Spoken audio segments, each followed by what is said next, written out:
అందరికీ నమస్కారం. నా పేరు దేవిరెడ్డి సతీష్ రెడ్డి. ఈరోజు కొన్ని సోషల్ మీడియా ఛానళ్ళు నాపై చేసిన దుష్ప్రచారాన్ని పూర్తిగా ఖండిస్తున్నాను. నేను ఎక్కడికో వెళ్ళినా అని చూసిన, నేను ఎక్కడికి వెళ్ళినా హైదరాబాద్లోనే ఉన్నా. నేను ఎక్కడికి వెళ్ళలేదు కూడా, వెళ్ళాల్సిన అవసరం కూడా నాకు లేదు. సోషల్ మీడియా వాళ్ళు రాసింది ఎవరో ఇచ్చిన ఇన్ఫర్మేషన్, లేకపోతే నాకు పడని వ్యక్తుల ఇన్ఫర్మేషన్ తీసుకోను ఎట్లా చేసిండ్రో తెలియదు. సోషల్ మీడియా నేనేదో 40 కోట్లు అప్పు ఉన్నట్లు, దాన్ని తీసుకొని పరారైనట్లుగా, కనీసం నా ఎక్స్ప్లెనేషన్ తీసుకొని న్యూస్ ని పోస్ట్ చేసుకుంటే దానికి అర్థం ఉండేదేమో. కొద్దిగా క్రెడిబిలిటీ పెంచుకోవాలని సోషల్ మీడియా వాళ్ళకి విజ్ఞప్తి చేస్తున్నాం. పబ్లిక్ లైఫ్ లో రాజగోపాల్ రెడ్డి గారితో పాటు ఉన్న 16 సంవత్సరాలలో నేను ఏనాడు కూడా నాకు ఎంత సెన్సిటివ్ ఉంటుంది ప్రజల జీవితంలో ఉన్నప్పుడు, ఎంత ట్రాన్స్పరెంట్ గా ఉండాలి, ఈ రెండు విషయాలు మా రాజగోపాల్ రెడ్డి గారి దగ్గర నేర్చుకున్నా.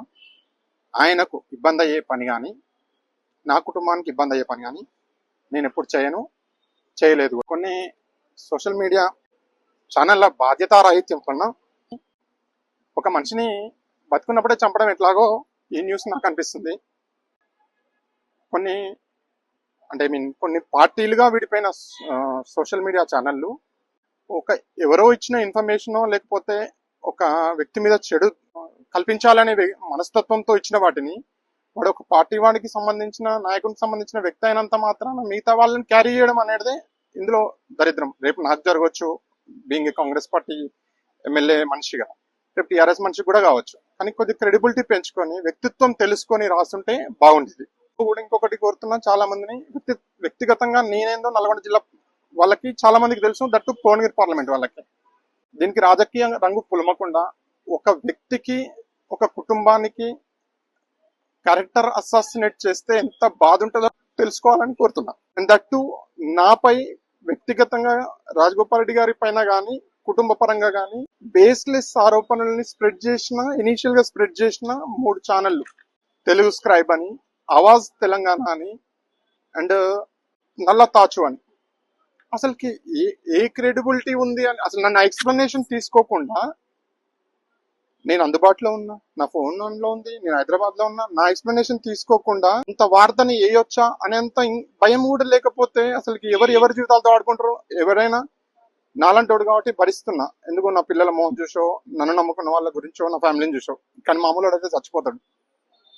అట్లాంటి పరిస్థితి ఉంది. దయచేసి అసలు 40 కోట్లు అంటుంటారు. మా కుటుంబం ఏంది, వ్యవసాయ కుటుంబం. మా డాడీ కష్టపడి ప్రతి పైసా పెట్టుబడి పెట్టి తన విలువేందో తెలిసిన వ్యక్తి. ఇట్లాంటి వ్యక్తి 40 కోట్లు నేను పోగొట్టేంత పని సాహసం చేస్తానా? అంత ఉందా? దయచేసి ఆలోచించమని కోరుతున్నా. ఏదైనా వార్త రాసేటప్పుడు వివరణ తీసుకొని ఉండుంటే చాలా బాగుండేది.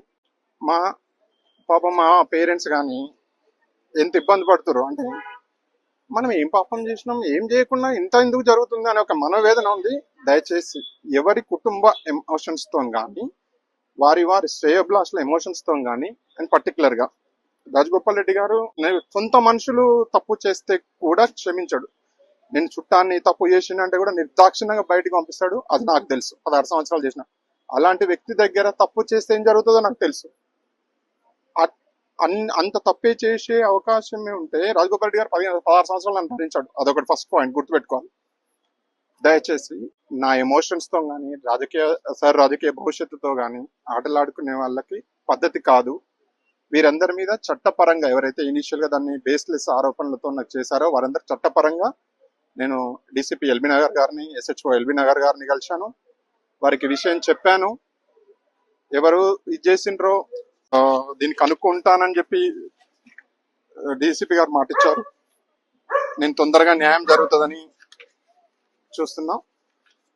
చట్టపరంగా కూడా నా పరువు నష్టం కింద ఏం చేయాలో చేస్తా. కానీ ఒకటి, ఎవరికి ఏ వ్యక్తికైనా, ఏ వ్యక్తి విషయంలోనైనా, పర్సనల్ విషయంలోనైనా, ఆ వ్యక్తికి ఎంత మంచి జరుగుతుందో, మంచి జరిగే విషయాల్లో మీరు ఆయన ఒపీనియన్ తీసుకుంటారో లేదో నాకు తెలియదు. కానీ నెగిటివ్ వార్త రాసేటప్పుడు కనీసం మరణశిక్ష వేసేవానికి నీ ఆఖరి కోరికేందని అడుగుతారు. ఇంత క్యారెక్టర్ అసాసినేట్ చేసే విషయంలో నా ఒపీనియన్ తీసుకొని ఉండింటే నేను ప్రతి ఒక్కరికి ఆన్సర్ చెప్పాను. 40 కోట్లని రాశారు, 4 కేసులు కాదు, ఒక్క కేసు కూడా లేదు నా మీద. 40 కోట్లు ఇచ్చిన వాళ్ళు 4 కేసులు పెట్టరా? కనీసం ఇది నాకు ఇప్పుడు తీవ్ర మనోవేదన ఉంది. కానీ ప్రజలు విషయాన్ని లేటుగా అయినా నిజాన్ని తెలుసుకుంటారని భావిస్తున్నాను. రెండవది, నా కాన్స్టిట్యున్సీ ప్రజలకు కూడా, నేను ఈ రోజు వరకు సింగిల్ కరప్షన్ ఎలిగేషన్ ఉన్నా, నేను అక్కడ ఉండేవాడిని కాదు, రాజగోపాల్ రెడ్డి గారు నన్ను ఉంచుకునేవాడు కాదు, లేవు. నేను ఛాలెంజ్ చేసి చెప్తున్నా, ఎవరి దగ్గర ఒక్క రూపాయి ఈ రోజు వరకు నేను అది చేయలేదు. అలాంటి వ్యక్తి గింత పనులు చేస్తాడంటే ఎవరైనా నమ్ముతారా? ఆలోచించండి దయచేసి. ఇది దీనికి ఎంత చెప్పినా అంతు లేదు. దయచేసి ప్రజానికాన్ని కోరేది ఒకటే, రాంగ్ న్యూస్ తో జనాల జీవితాలతో ఆటలాడకండి. ఇంకొకటి, పొలిటికల్ వాళ్ళు ఒకటే చేస్తుండ్రు, కాంగ్రెస్ తోటి బ్లైండ్ గా టీఆర్ఎస్ గ్రూప్ లో పెడతారు. తర్వాత రియలైజ్ అయినా మీకు ఏమొస్తుంది? అప్పటికే జరగాల్సిన నష్టం జరిగిపోతుంది. చూసినోడు చెడు తొందరగా స్ప్రెడ్ చేస్తారు. నేను ఎన్ని చెప్పినా నాదంతా స్ప్రెడ్ అవుతుందని గ్యారంటీ ఏంటి? నేను ప్రతి ఒక్కరికి ఆన్సర్ చెప్పుకోలేను కదా.